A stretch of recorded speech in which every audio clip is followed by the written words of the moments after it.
Hello বন্ধুরা, তো তোমরা সবাই কেমন আছো? আশা করি তোমরা সবাই ভালো আছো। তো যাই হোক, এদিক সেদিক করে আমি মোটামুটি ভালো আছি। তো সকাল থেকে আজকে এই লাইফটা শুরু করতে পারলাম না, তো এখন একেবারে ডাইরেক্ট চলে এসেছি রান্নায়। একটু ব্যস্ত ছিলাম সব দিক দিয়ে, তো যাই হোক এত ব্যস্ততার মধ্যে চলবে তোমাদেরকে ছাড়া যায়নি, ধরা যায়নি। আর যেহেতু এই তো ক্লাসরুমে কাজ করতে এসেছি, তো এই দুটো আমি জল শুরু করবো। যত দূর থেকে না থাক তবুও এখানে আমাদের আসতেই হবে। তো কী করবো, শত ব্যস্ততার মধ্যেও চলে আসলাম। তো আজকে তেমন কোনো রেসিপি নেই, একটা পুরোনো রেসিপি, তো পাঙ্গাস মাছ রান্না করবো। আর তারপরে সারাদিন কী হয় সেটা দেখাবো, রেসিপিটা দেখাবো, আর বেশি কিছু পারবো না। তো ভাত রান্না হয়ে গেছে আর চলে এসেছি রান্না। ভাতটা হয়ে গেছে, এখন তরকারিটা করবো। মাছ নিয়ে নিয়েছি, তো এটা এখন হালকা করে ভেজে নেবো। পাঙ্গাস মাছ বেশি ভাজলে ভালো লাগে না, তো তখন আমি হালকা করে ভেজে নেবো। কিছু আছে, আদা লঙ্কা বাটা ভাজতে চেয়েছিলাম, মাছটা ভাজবো না। তো আজকে তোমাদেরকে আলাদা করে একটা রেসিপি দেখাবো, নতুন রেসিপি। তো একঘেয়েমি রান্না করে করে ভালো লাগে না, তো অন্যরকম করে একটু করবো। তো দেখা যাক কেমন হয়।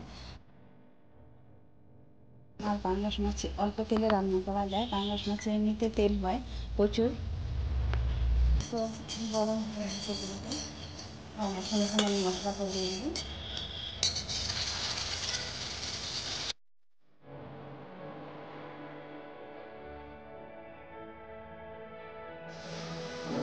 তো মশলাটা কষিয়ে নিচ্ছি, আর মশলাটা কষিয়ে নেওয়ার পরে মাছটা এখানে ছেড়ে দেবো।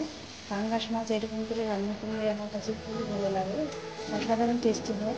পাঙ্গাস মাছটা ভাজলে অতটা টেস্ট থাকে না, তো আমি সব রকমই করি, ভেজেও করি, এরকম করি। যদি কোনো কিছু মানে সবজি দিয়ে রান্না করি যখন, তখন পাঙ্গাস মাছটা ভেজে নিই, তাছাড়া ভাজি না। মাছটা ছেড়ে দিচ্ছি।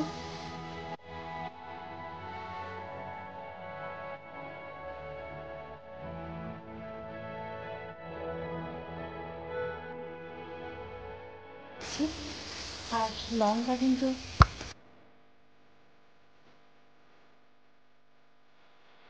কিছুদিন রান্না করেছি, কারণ এখন প্রচণ্ড গরম, আর কাঁচা শুকনো লঙ্কা খেলে খুব প্রচুর ক্ষতি করে শরীরে। তো তাই আমি বেশ কিছুদিন ধরে কাঁচা লঙ্কা রান্না করছি, মাংস হলে কাঁচা লঙ্কা রান্না করছি।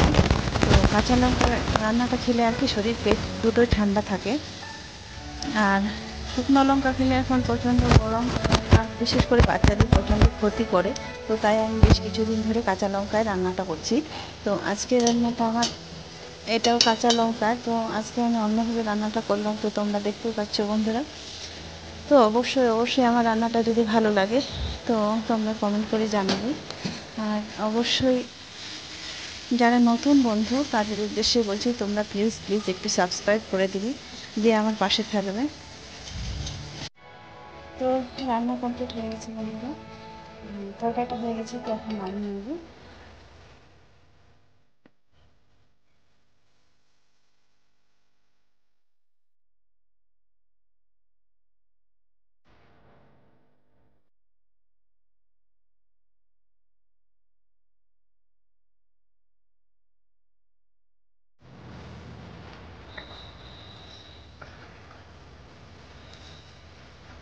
তো ঝোল বন্ধুরা বেশি করিনি আমি, কারণ মাখা মাখা করেছি, খুব একটা ঝোল করিনি। বেশি ঝোল ভালো লাগেনি, যেহেতু মাছটা ভাজা হয়নি।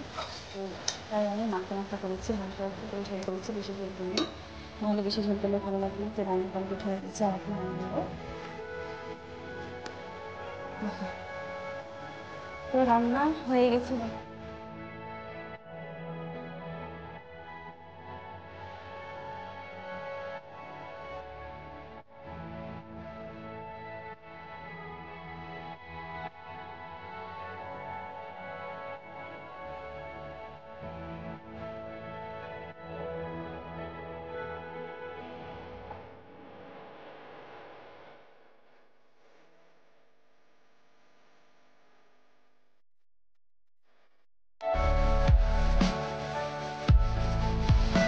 তো রান্না কমপ্লিট হয়ে গেছে বন্ধুরা, আর খেতে চলে এসেছি।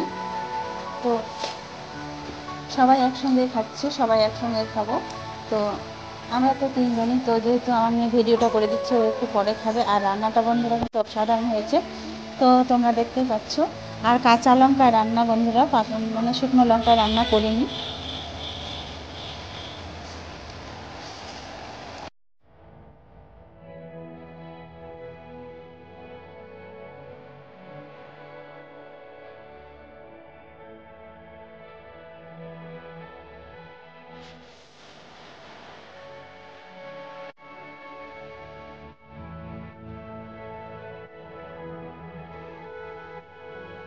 বন্ধুরা, মাছটা কিন্তু অনেক বড় মাছ ছিল, আর মাছটা কিন্তু দারুণ টেস্টি হয়েছে। আর বড় মাছের কিন্তু স্বাদই আলাদা রকম হয়, বড় মাছের স্বাদ কিন্তু বেশি হয়, সেটা তোমরা সবাই জানো।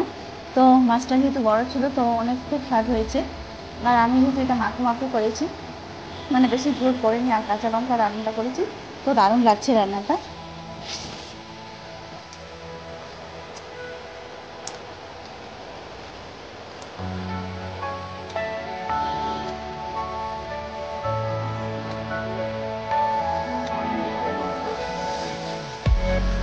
তো দারুণ হয়েছে বন্ধুরা। তো আজকের মতো এখানে শেষ করছি। আর কি বলবো, তোমরা সবাই ভালো থাকবেন, সুস্থ থাকবেন। আর আমার ভিডিওটা যদি ভালো লাগে অবশ্যই লাইক কমেন্ট করে জানাবেন। বন্ধুরা যারা নতুন বন্ধু তারা অবশ্যই সাবস্ক্রাইব করে দেবেন। তো সবাই ভালো থাকবেন, সুস্থ থাকবেন। আজকের মতো এখানে শেষ করছি। তো আবারও আগামীকাল দেখা হবে। তোমরাই পরিবার, তোমরাই সঙ্গে থাকা, তোমরাই সব কিছু। আর তোমরা ছাড়া তো আমি একা কোনোদিনও পারবো না। তো তাই তোমাদেরকে নিয়ে সব কিছু। তো আজকে এখানে শেষ করে দিচ্ছি। সবাই ভালো থাকো।